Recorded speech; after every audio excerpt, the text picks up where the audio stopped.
আজ বড়সড় একটা যুদ্ধ জয় করার কাজে যাচ্ছি। আর যুদ্ধে যাওয়ার আগে কী কী প্রস্তুতি নিলাম সকাল থেকেই, সেগুলো নিয়েই থাকছে মূলত আমার আজকের ব্লগ। হ্যালো, আসসালামু আলাইকুম everyone, this is Shanta and welcome to my daily blog. সকালবেলা ওয়াফিয়াকে স্কুলে দিয়ে দেন চলে এসেছি আমি কিচেনে। যেহেতু অলরেডি তোমাদেরকে বলছি যে আমি বড়সড় একটা যুদ্ধ জয়ের জন্য যাব, জানি না আদৌ যুদ্ধটা জয় করতে পারবো কি পারবো না, বাট পেট তো ভরা থাকা লাগবে। পেট যদি না ভরে যাই তাহলে তো যুদ্ধটাই করতে পারবো না। তাই সকাল থেকেই পেট শান্তি করার জন্য প্রস্তুতি শুরু করে দিয়েছি।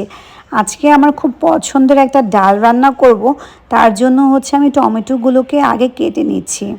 আজকে সব রান্না মূলত আম্মুই করবে, আর প্রতিদিনও আম্মুই সবসময় রান্না করে। বাট হঠাৎ করে আমার যখন কোনো কিছু খুব বেশি রান্না করতে ইচ্ছে করে বা কোনো কিছু খাওয়ার ক্রেভিং হয়, তখনই শুধু জাস্ট আমি নিজের হাতে নিজে ওইটা রান্না করি। যেমন আজকে সকালে খুব ক্রেভিং হচ্ছিল একদম ঘন করে ডাল খাওয়ার জন্য। তার জন্য আম্মুকে আর বিরক্ত না করে আমি নিজেই চলে এসেছি ডাল রান্না করার জন্য। তার জন্য প্রথমে টমেটোটা কেটে নিয়েছি, এখন বেশি করে পেঁয়াজ কেটে নেব। এই ঘন ডালটার মধ্যে বেশি করে টমেটো আর পেঁয়াজ দিলে মানে ডালটা আরও বেশি খেতে মজা লাগে আমার কাছে। রান্নাটা হলো আসলে এক ধরনের আর্ট। একই রান্না দেখবেন বিভিন্ন অঞ্চলে বিভিন্নভাবে রান্না করা হয়ে থাকে।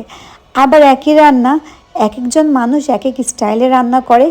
আবার অনেকেই দেখবেন ঠিক আপনার মতো এবং আমার মতো একই ওয়েতেই রান্না করবে, বাট হালকা কিছু নিজস্ব কারসাজি করে জাস্ট খাবারের স্বাদটাই একদমই চেঞ্জ করে ফেলবে। ভাই, তারা অনেক অনেক বেশি ক্রিয়েটিভ। আমি এখনও পর্যন্ত ওইসব ক্রিয়েটিভ আপুদের মতো হতে পারিনি, বাট যতটুকু সম্ভব আমি ট্রাই করি নিজস্ব স্টাইলেই রান্না করার জন্য। রান্না করতে আমার বেশ পছন্দ, বিশেষ করে যখন আমার মন বেশ খারাপ থাকে, প্লাস ফ্রি বসে থাকি, কিছুই করার থাকে না, তখন ইউটিউব দেখে চট জলদি করে চলে আসি কিচেনে রেসিপিটা ট্রাই করার জন্য। বাট ট্রাস্ট মি, যতবার আমি ইউটিউব দেখে ট্রাই করেছি ততবারই সুপার ডুপারভাবে ফ্লপ খেয়েছি। একবারের জন্য আমি ইউটিউব দেখে কোনো রেসিপি করে একদমই সাকসেসফুল হতে পারিনি। বাই দ্য ওয়ে, দেখতে দেখতে কিন্তু আমার ডাল ভুনা রেডি হয়ে গিয়েছে। আমি হালকা একটু ঝোল রেখেছি যেহেতু ওয়াফিয়াও খাবে। বাই দ্য ওয়ে, দেখতে দেখতে কিন্তু যুদ্ধে যাওয়ার জন্য সময় হয়ে গিয়েছে। তাই আমি শাওয়ার কমপ্লিট করে একটা কটনের 3 পিস পরে নিয়েছি। এই 3 পিসটা খুবই কমফোর্টেবল, যেহেতু বাইরে আজকে প্রচুর রোদ, তাই মুখের মধ্যে সানস্ক্রিন লাগানোটা একদমই মাস্ট। দেন আমি একটা ভিটামিন সি ক্রিম মুখের মধ্যে দিয়ে নিয়েছি নিজের স্কিনটাকে একদম এক্সট্রাভাবে প্রোটেক্ট করার জন্য। যেহেতু আজকে সারাদিনের জন্য বাইরে থাকবো, তাই এক্সট্রা কোনো ভারী মেকআপ আমি ইউজ করব না। জাস্ট ক্রিম ইউজ করার পর দেন আমি একটা কম্প্যাক্ট পাউডার দিয়ে আমার বেসটাকে সেট করে নিব। যাই হোক, অনেকক্ষণ ধরে যুদ্ধ বলে তোমাদেরকে একদম বোর করে ফেলছি। তো যে যুদ্ধটার জন্য অ্যাকচুয়ালি রেডি সেটা হলো নতুন একটা বাসা খোঁজার যুদ্ধ। অ্যাকচুয়ালি যারা বাসা খুঁজে বা ঢাকা শহরের ভাড়াটিয়া আছে, বাসা শিফট করা লাগে, তারাই জানে যে বাসা খোঁজাটা যে কতটা কষ্ট। বাসা দেখতে দেখতে এত বেশি তুমুল বৃষ্টি হচ্ছিল যে আমাদেরকে বাধ্য হয়ে আবার বাসায় ব্যাক করতে হচ্ছে।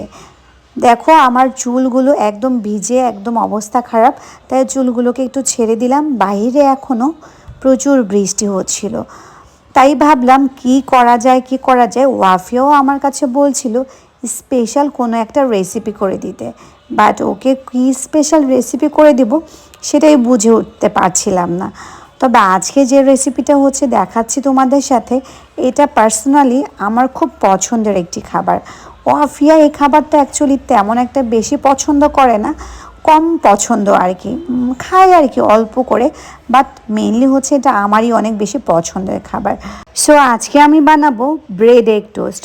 যখন আমিও ছোট ছিলাম ওয়াফিয়ার মতো, তখন আমিও যখন আম্মুর কাছে স্পেশাল কিছু খেতে চেতাম, তখন আম্মু আমাকে প্রায় সময় এই ব্রেড এগ টোস্টটা বানিয়ে দিত।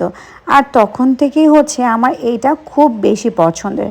বাট ওয়াফিয়া যে কেন পছন্দ করে না সেটাই আমি বুঝে উঠতে পারি না। তাই ওয়াফিয়া না খেলে সমস্যা নেই, ওর ভাগেরটা আমি খেয়ে ফেলি, ফান করলাম আর কি। ওয়াফিয়াকে একটু একটু করে শেখাচ্ছি যাতে করে কোনো খাবারে বাছাবাছি না করে, সব ধরনের খাবারই যাতে ও খুব খুশি মনে খেয়ে ফেলে। তোমাদের কার কার কাছে এই ব্রেড এগ টোস্টটা পছন্দ অবশ্যই কিন্তু আমাকে জানাতে ভুলবে না। সো এই তো হয়ে গেল আমার আজকের ব্রেড এগ টোস্ট। এখন হচ্ছে খেতে চলে যাব। প্রচুর হাঁটাহাঁটি করে একদম আমি ক্লান্ত হয়ে গিয়েছি। দেখা হচ্ছে নেক্সট ব্লগে। Thanks for watching.